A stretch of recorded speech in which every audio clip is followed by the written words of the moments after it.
वीणा माधवी, इनको इस नाम से भी जाना जाता है।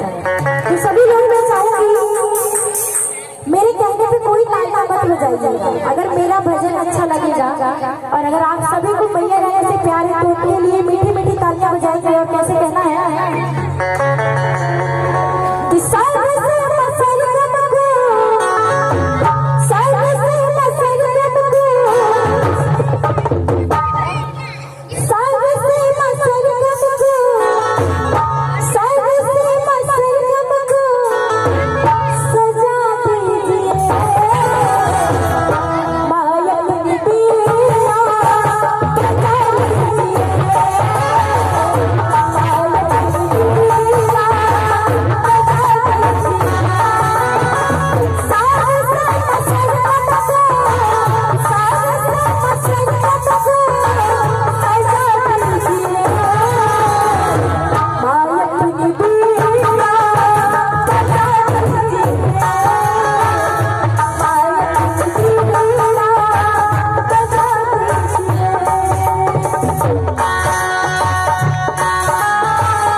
एकदम ऐसे लगा था कि सुस्ती एकदम भैया बैठल बा। अरे पूरा रात ठीक ठीक तो होवे करी थोड़ा सा भैया खातिर रखे।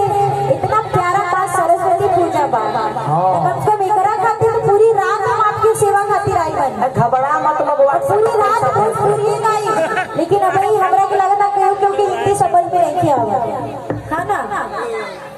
कोनो बात नहीं है, हम भोजपुरी गायब लेकिन ये बात चांदनी जी सबको गूगल पे कर दीजिएगा, अभी सब नाचने लगेगा।